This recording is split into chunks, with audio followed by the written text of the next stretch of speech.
Welcome to PremisePodcast. This is your host, Angelos Sophocleous. In this episode, I host Demetriou, a philosophy postgraduate student at the University of Durham. We have a conversation on Jean-Paul Sartre's work, analyze his understanding of freedom, and discuss how Sartre views the self and the self's relation to the world and other people. In addition, we see how his relationship with Simone de Beauvoir influenced his work and reflected his perspective on life. Lastly, we focus on how Sartre's theories can be applied in the modern world, specifically in regard to young people and social media. Today with me I have Georgia Demetriou. Georgia is a postgraduate student of the MA in Philosophy at the University of Durham. She holds a first-class degree in philosophy, ethics, and religion. Her main interests in philosophy lie in the field of continental philosophy and specifically in phenomenology and existentialism. Welcome, Georgia, to the podcast. Hello. Nice of you to invite me here today. It's my pleasure. So, as you specialize in phenomenology and existentialism, and we will see today how these were applied in Jean-Paul Sartre's work.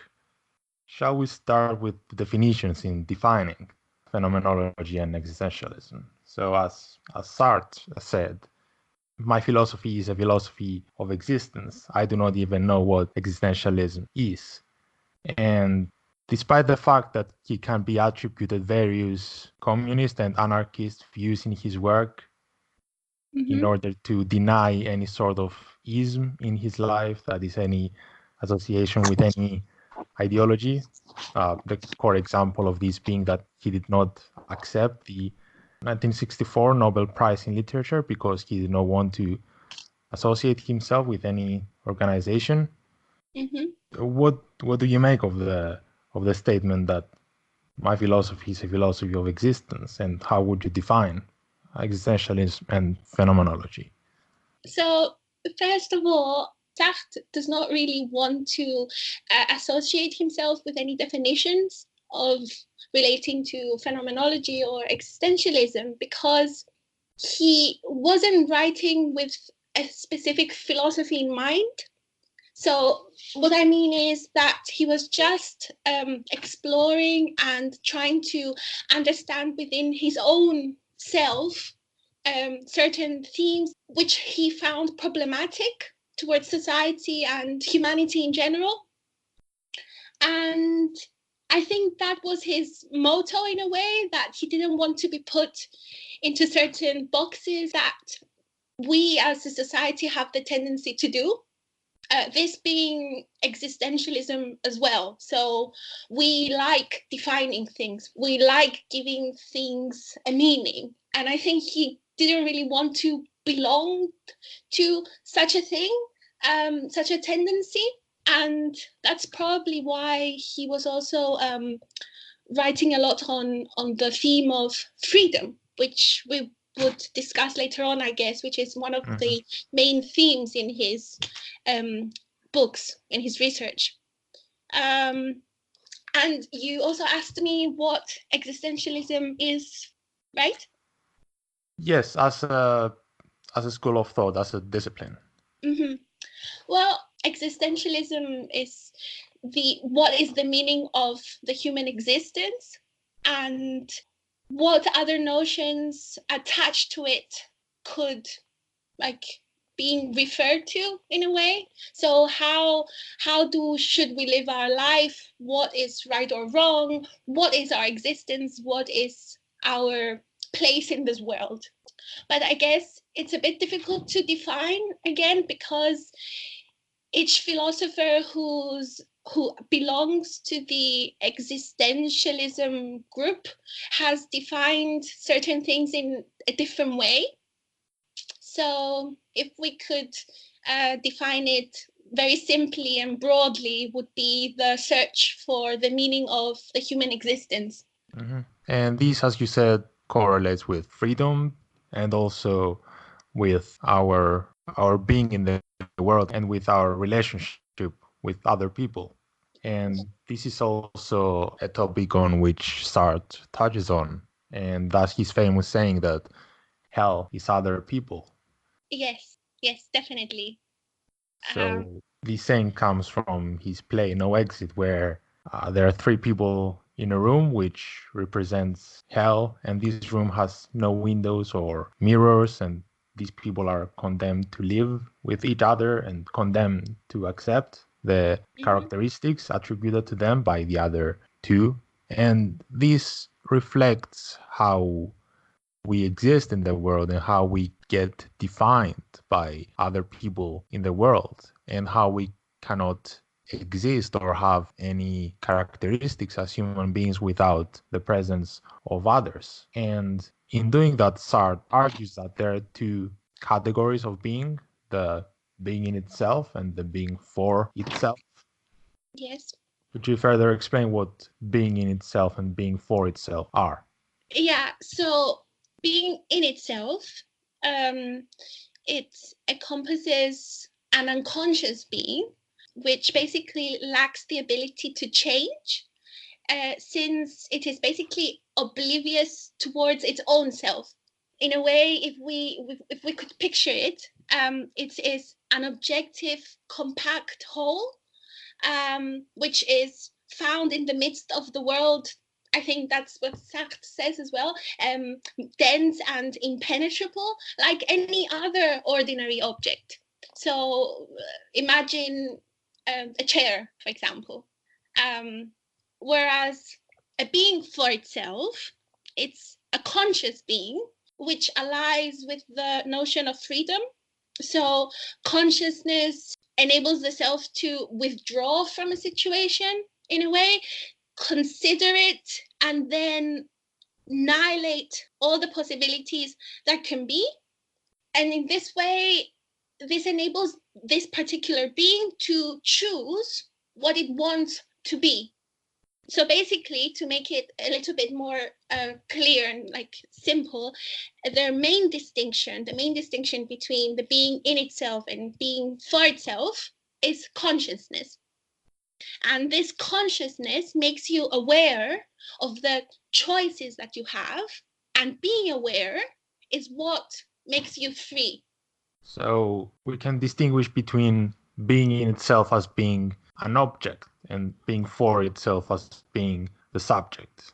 In a way, like, we don't necessarily need to refer to being in itself as an object, but to make things clearer and like simpler in our head, yes, we could imagine that it could be as unconscious as any other ordinary object. But in this case, a being in itself could still be a human person. It's a human person who is unconscious, is not aware of his own freedom, of the choices that he has to make in order to exist in this world. And as you mentioned, the main difference between the being in itself and being for itself is consciousness, which gives rise to freedom. Mm-hmm. So Yes. what's the connection here between consciousness and freedom? So Sartre says that we have all these choices to be something in this world. For example, I study philosophy. I did an undergraduate in philosophy, but it was one of the choices that I had amongst many others. So I could have had the option of studying history or English literature or biology or chemistry. So we have all these choices in our spectrum, right? And the realization that I have all these choices is what makes me free, because I got to pick the one thing that would then define me for the rest of my life. So I decided that I want to study philosophy in my undergraduate degree. And that one choice, that conscious choice, is what makes me free, because I got to choose from, like, make a decision. Whereas if I was a being in itself, I would study philosophy, but I wouldn't be aware that there were things out there that I could do.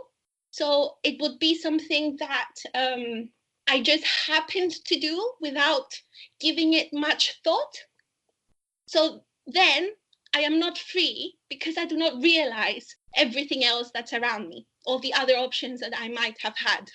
Mhm. So by us being beings for themselves, we have the capability to attribute properties to ourselves, whereas a rock or a chair doesn't have this capability. Exactly. And so even though we make the distinction between a being in itself and a being for itself, there still is a connection between the two in the sense that the being for itself has the capability of attributing properties to a being in itself. So a being for itself doesn't only attribute properties to itself, but it is also able to attribute properties or characteristics to a being in itself. Um, well, I guess that could be one interpretation, but in the work, like in the research I did, I argue that being a being in itself, it's something which cannot really change. So if you're not aware of your freedom, you cannot really switch into becoming a for itself. But yes, I think it's a matter of interpretation. I think Sartre himself is not very clear as to whether a being in itself can gain these properties and then become it for itself, or whether these two are two separate things which can never really change. They can never change, although we can say that the being for itself has control over the being in itself. Yeah, Mhm. yeah, you could say that, yes. Because this is what we see in our relationship with other people, and this is another big aspect of Sartre's work, how we exist in the world in relation to others. Yeah. And he develops this notion of being for others. And although he doesn't present it as a category of being, as he does for being in itself and being for itself, he develops this sense of being for others, which Mm, is an important aspect of oneself. yes, So, definitely. what is being for others? In one of his works, most specifically called Being and Nothingness, he presents this interplay of the being for itself in specific with the other. And there's this analogy where the being for itself appears as an object in relation to another's freedom, even when one is alone. And we basically determine ourselves through the way that others perceive us or observe us. And he actually uses the example of shame, which he says that is the most prominent example to understand this interplay of the self with the other. And he gives this keyhole example where so I am a being for itself, and I suddenly have this urge to look through a keyhole. It doesn't matter where I am or what time it is. It's just me and this keyhole which like attracts me, and I want to peek through the hole to see what's going on in the other room. We don't really care what's happening in the other room. It's the fact that I'm actually looking through the keyhole. And he then says that up until then, I have no shame. I don't have any feeling of shame or guilt or anything that I'm looking through the keyhole. And the being for itself, whilst looking through the keyhole, he hears some footsteps. And the moment he hears those footsteps, he immediately feels shame. So he feels shame because he knows that someone might realize that he's looking through a keyhole. But it's interesting because the feeling of shame arises only through the perception that the other might judge him. And then basically Sartre says that that's our relationship with others in general, that we relate ourselves according to the way they perceive us, according to what they will think of us. And that's how we exist in the world. Whereas even though a feeling of shame might exist, it's not strong enough to actually make the person like withdraw himself from the keyhole. Only through what he calls the look, the gaze of the other. Mhm. So in the example Sartre gives, we have this person looking through the keyhole, and that person at that moment is the center of your consciousness.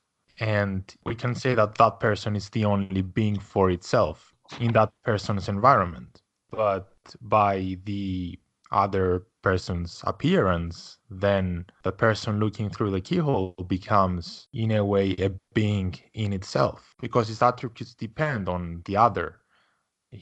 That person has no control over feeling shameful or not. It's something that is attributed through the look. So there is this decentralization of the environment of that person in the environment. That person is no longer the center of his environment. Mm-hmm. Another example that Sartre gives is about a man who walks in a park, and again, he doesn't observe any conscious beings in the surrounding area. But in the realization that a man on the bench looks at him, he becomes aware of himself in a way that he wasn't before. Mm-hmm. Yes. So what you said before on how by the gaze of the other, the look of the other, the being for itself basically becomes an object in the perception of this other.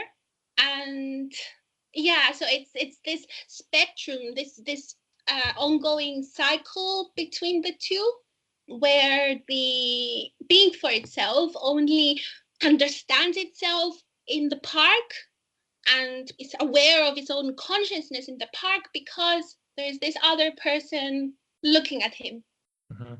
So you mentioned this battle that takes place, this cycle that takes place between these two individuals. Mm-hmm. And as Sartre says, while I seek to enslave the other seeks to enslave me. Mm-hmm. So we have two people who both want to be beings for themselves, being subjects in the world. Mm-hmm. But in the presence of the other, they become objects. Yes, exactly.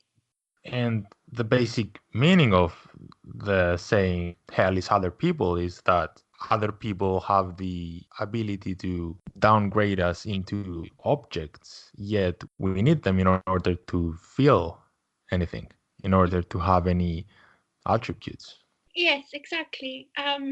One of the reasons Sartre uses the word object is not necessarily because it's not necessarily that we become an object in the other's perceptive field. It's just that it's we're as insignificant in their perceptive circle as any other thing that might exist around us. Whereas for us, this other is important because we cannot be unless this other sees us, even if he sees us as an object. Exactly. And we do the same to that person too. Yes, exactly, exactly. So it's as if it's two different dimensions.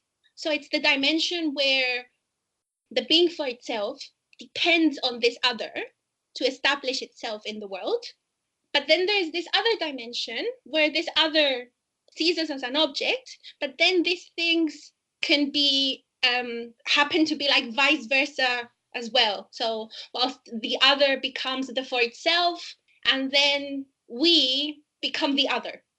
So we have two options. Either we see the other person as an object or as a subject. And Mm-hmm. no matter what we do, we are in a position which we do not necessarily like. If we consider the other as an object, then we deprive the other of the opportunity to label us in some way. Mm-hmm. Taking other examples, more positive feelings other than shame, again, it's the other person who will attribute those feelings to us, Mm-hmm. but an object cannot do that. we must consider the other a subject. But by considering the other as a subject, then we give them the opportunity to make us an object. Yes, so if we become the subject, then it means that we become important, and this undermines the person who sees us. So we need to become an object so that the self who sees us remains the only being for itself in its dimension. So that's why I think Sartre uses specifically the feeling of shame, because shame exemplifies exactly how we become this object, how we're humiliated by the look of the other. So immediately through shame we become an object, whereas if we use examples like love, I think that becomes a little bit problematic. It goes into more profound questions that make the situation more complicated to exemplify the interplay of the for itself with the other. Because when you consider love, you can't really picture a self and a self which is perceived as an object. This is a bit ironic. So when there's love, it should be a subject and a subject. So a full self which perceives the other self as equivalent. But then here, Sartre's example doesn't really show that. If we used another example, but I think it's because that's how he actually viewed the world as well. And it's actually exemplified also through his relationship with Simone de Beauvoir, where he couldn't really become exclusive with her because of this reason, because he perceived his relationships with the other as this shame, as this humiliation of the other, so that the self can be more important. Mm-hmm. And this is a topic on which he writes quite a lot on, about love and how two people interact in a relationship. Yes. So he has this philosophical novel, it's called Nausea, and the protagonist, he moves into this small little city, and and he is suffering from what he calls nausea, and it's a bit like a diary entry at some point, and he explains his relationship with this woman, but then that relationship makes him sad, and it causes him anxiety, and in turn this causes him nausea. Mm-hmm. As this connects to the notion of freedom, it would be good to also discuss how Sartre viewed freedom. Before doing that, I would like to refer to something at the keyhole example we discussed earlier about the person looking through the keyhole and only feeling shame when someone else is present. So even though Sartre mentions that the person looking through the keyhole feels shame when someone is physically present in the room, it's not the case that Sartre believes this to be the case necessarily. That is, it's not necessary for someone to be physically present in the room in order for a person to feel shame. As he writes, what I apprehend immediately when I hear the branches crackling behind me is not that there is someone there. It is that I am vulnerable, that I have a body which can be hurt, that I occupy space in which I am without defense. In short, that I am seen. So how does the other expand beyond the physical presence? What is the other? Can it be morals? Can it be society? Can it be God? Someone could feel shame looking through the keyhole if they thought that God would disapprove of this, or if their society doesn't approve this action. Yeah, I think definitely the other can translate into many things depending on the individual, really. It could be religion, it could be a society, it could be social norms, moral norms. I suppose the other, if I'm allowed to be a little bit controversial, the other could be the self's own self. So it could be an inner battle as well. So the look of this other is not necessarily the anatomical eyes and use of those eyes of another person. So the person can be alone and still feel that shame, that gaze, that presence of the other, which, as we said, that other could be anything really. Mm-hmm. As we also mentioned his relationship with Simone de Beauvoir, it is very important to say that this relationship reflected his views on freedom. Mm-hmm. He did not want to get married or have kids or have any normal or what was considered to be a normal relationship. Mm-hmm. And it is the case that they did not just enter into a relationship, but they created a relationship. They asked each other, okay, how do we want our relationship to work? What are the rules of our relationship? And did not look to find the rules somewhere else, but they created the rules themselves. Yeah. Because they were really, both of them, they're quite free spirits, not confined through the lens of society or religion or anything that constrains the human condition, the human existence. But also, I think that's a bit paradoxical for Sartre, because he says we have this freedom, right? We can be whatever we want to be. We can have whatever relationship we want with others without us being confined by certain notions. But at the same time, his notion of freedom is surrounded by this feeling of anguish, the nausea that we were talking, I referred to earlier. So he talks about this nausea, this anguish, where because I have all this freedom, all these options in my life, I can be overwhelmed by them at the same time. And often being overwhelmed leads to what he calls bad faith. So how do we really know that his and Beauvoir's relationship was not in reality a condition of bad faith? We don't really know, do we? Do you think that they might have had some form of anguish? I think so. Well, so Sartre has this quote where he says, man is condemned to be free. So it's an unavoidable condition, this anguish. And if you realize and accept that you're free, then you will be surrounded by this anguish as well. So you can't be free and not have anguish. So I think their relationship, Sartre's relationship with Beauvoir, encompasses that anguish too, because if they are exemplifying what he calls freedom, then definitely it exemplifies the anguish too.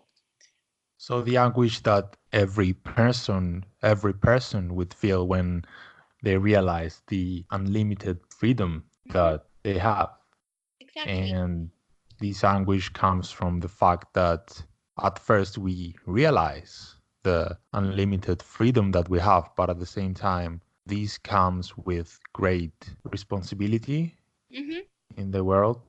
And Sartre takes responsibility to mean two things: responsible for someone's actions, that is, to take the blame for your actions, but also responsible towards society.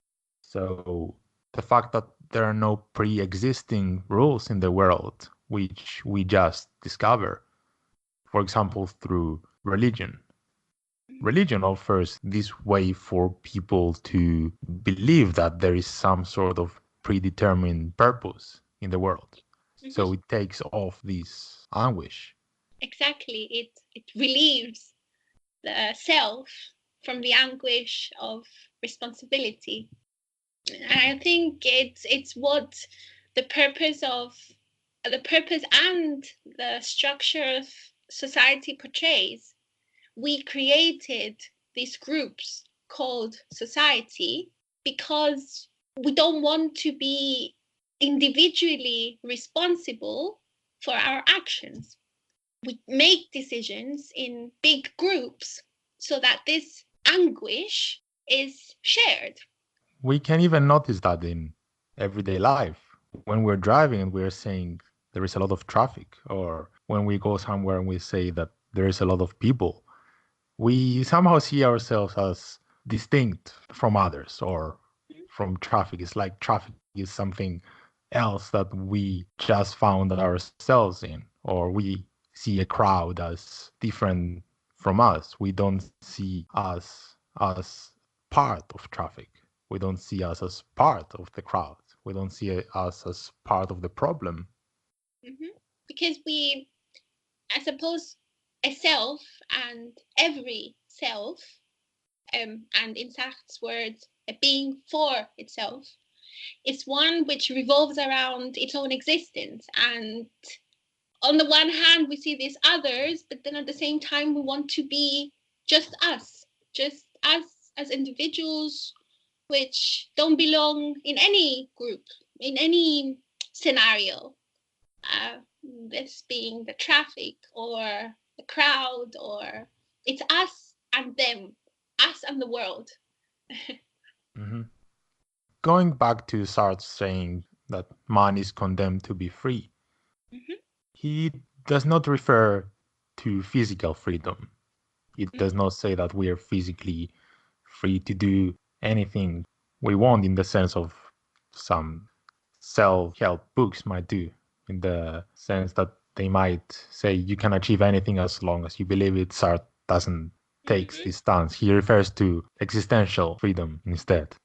And one of the most striking things he has written in The Atlantic specifically, he says, "We were never more free than during the German occupation. We had lost all our rights, beginning with the right to talk.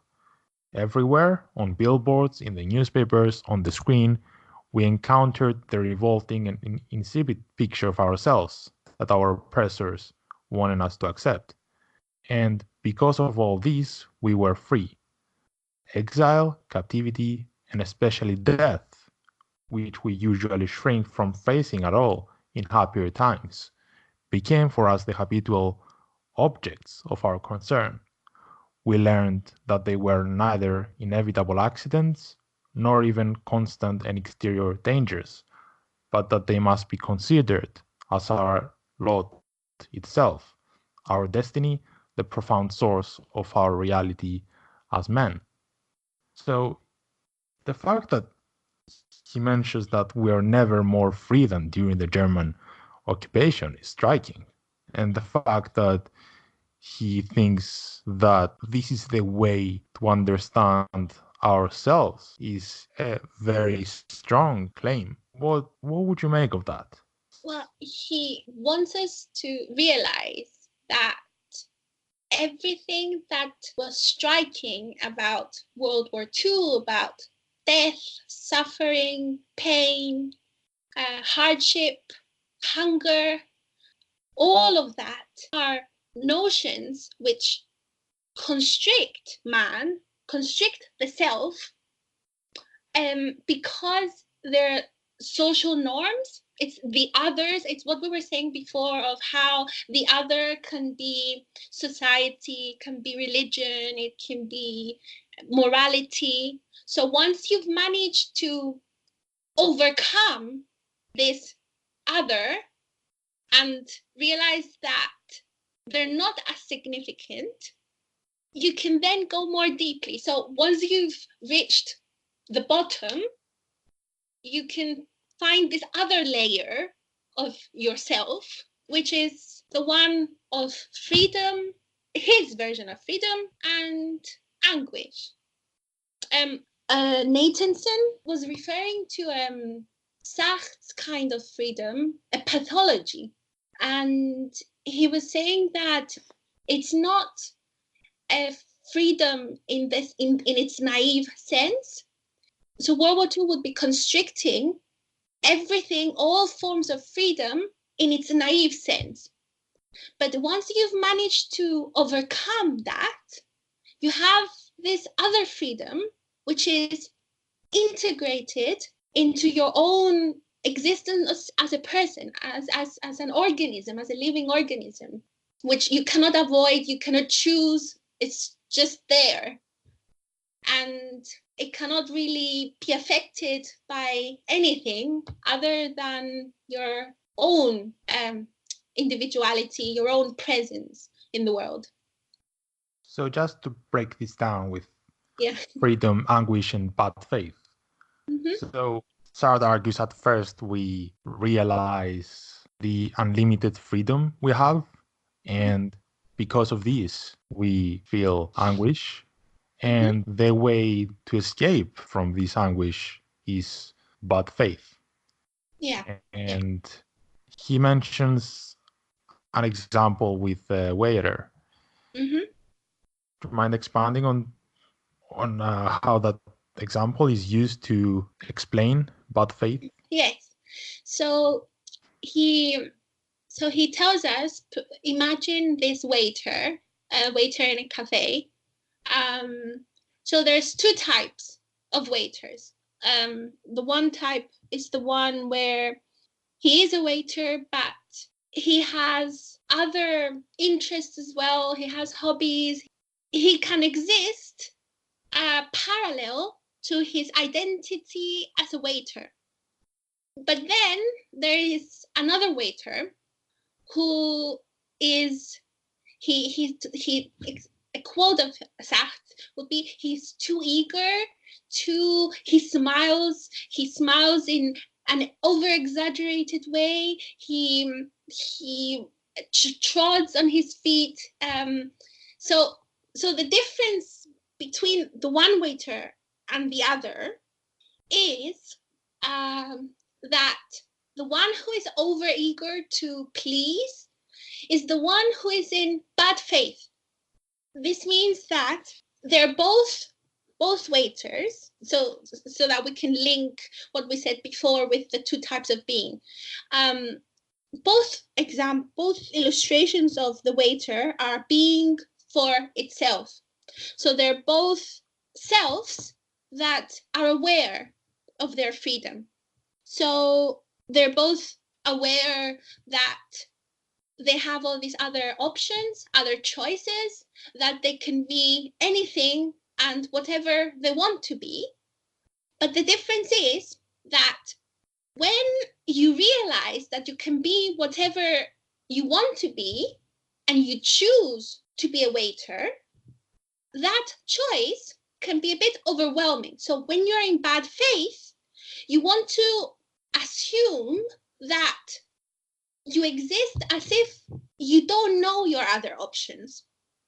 It's like there is a predetermined life for you that you just follow. Exactly, and it's as if you're just a waiter without anything else feeding your individuality. It's as if you're just there, so you're over eager, you want to please, but in an exaggerated way because you want to ignore everything else that exists within that dimension of yourself.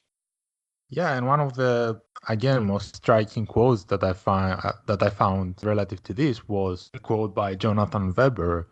He says, referring to the waiter, his absent clientele haunt the closed cafe, and this relates to the notion of other people, to the notion of freedom.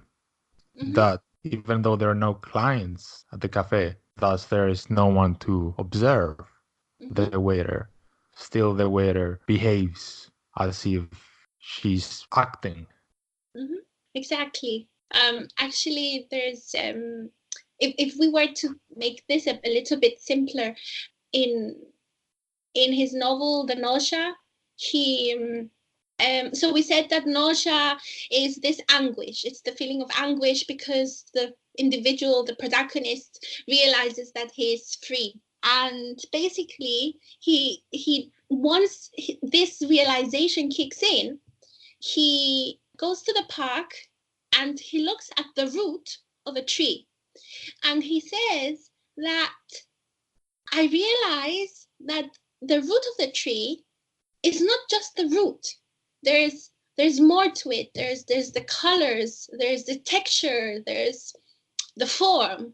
But he was like, how can I decide, make the choice of what color I can describe it in? Should I describe it at the root as being black, brown, green? Is it a mixture of everything? Should I say it's a mixture of everything?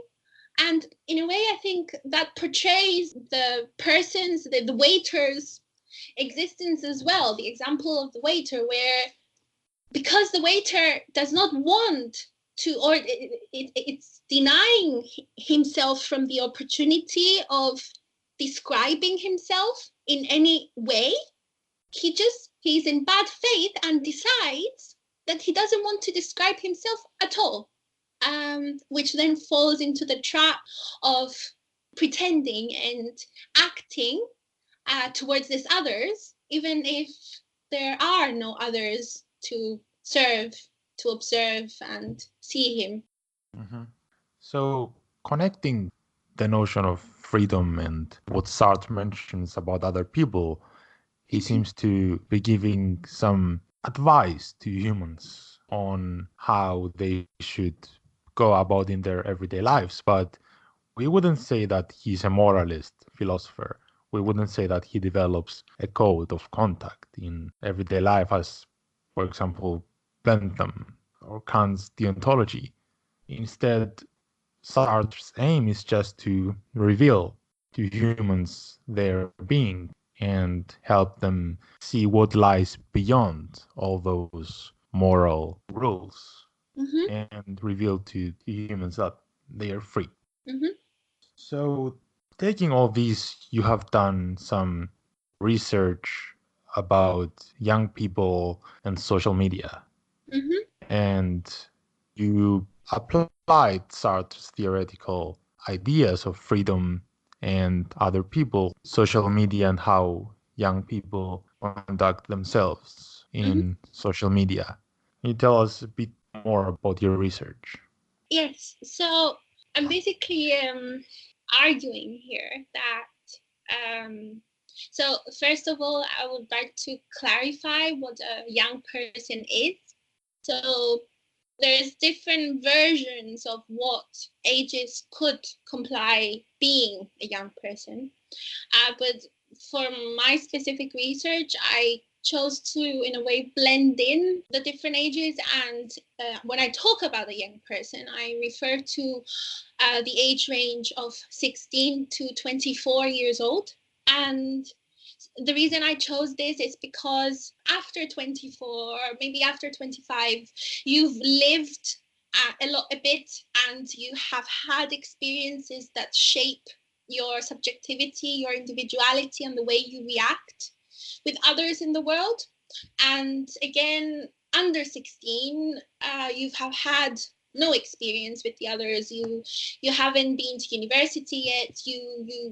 You haven't had big talks, traveled on your own, or so. In a way, you get the picture.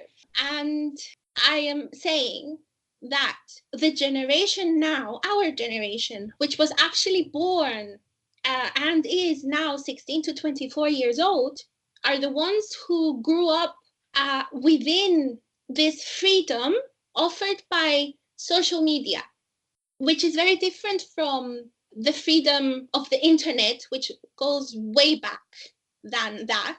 So social media, like Facebook, for example, it was created, I think it was launched in just 2004.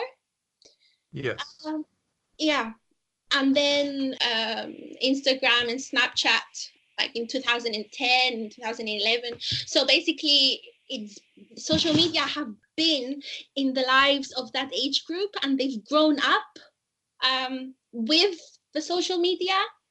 And I'm sort of arguing that social media cultivates elements of a young person's subjectivity, and that they use social media for their emotional growth, existential growth.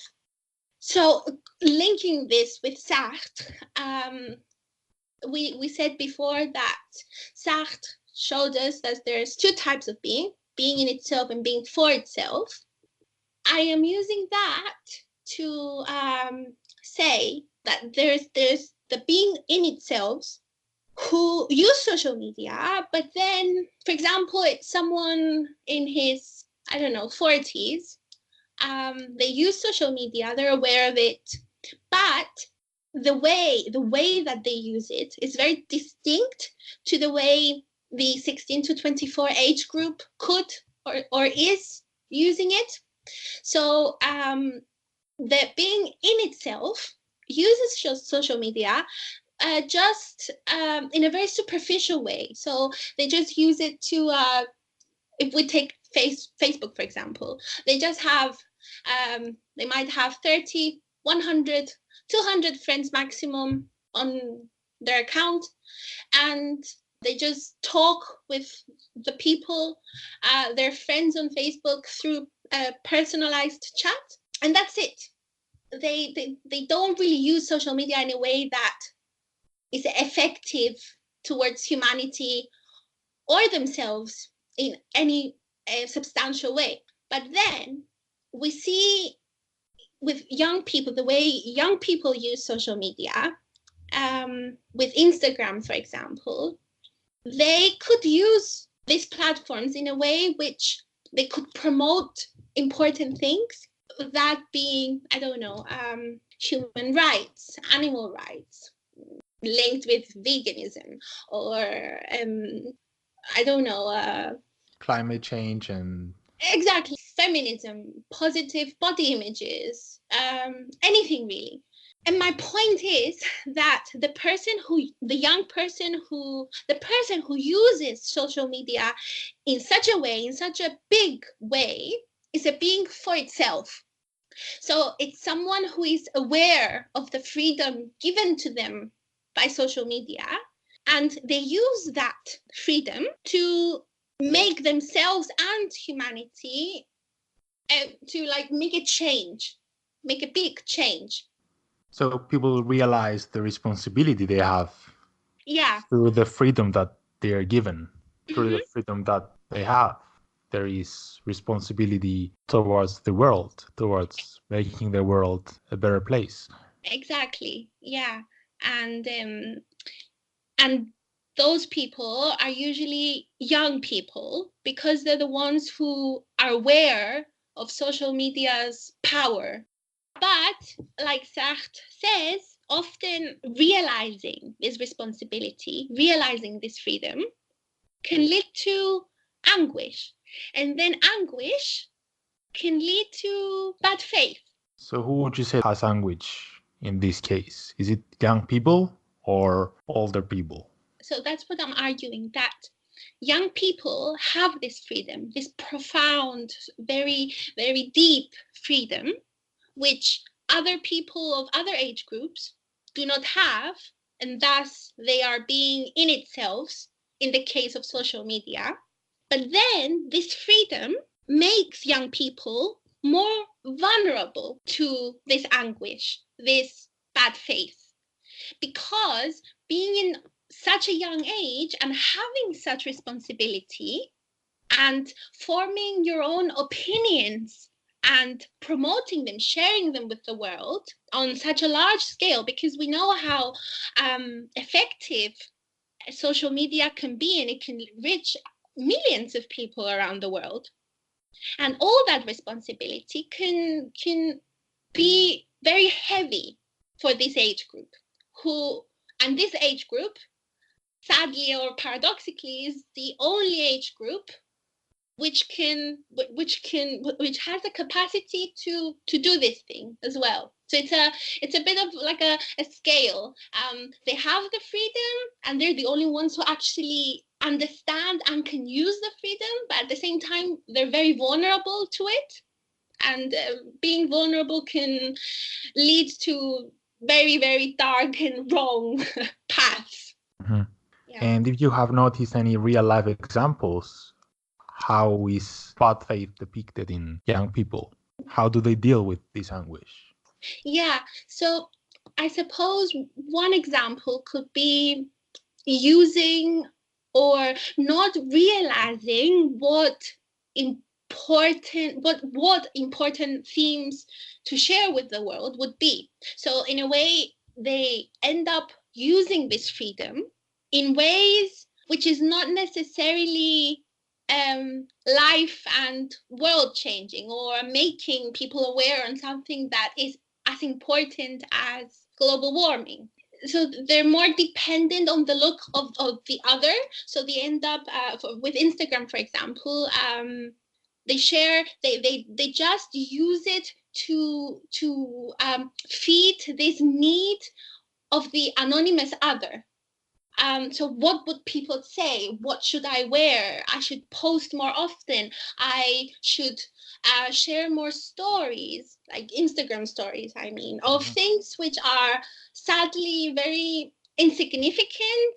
And at the same time, this would mean that the young person loses moments of their own life because they become preoccupied with the necessity of recording everything insignificant to post it on the platform rather than living the moment and enjoying it and appreciating it as well.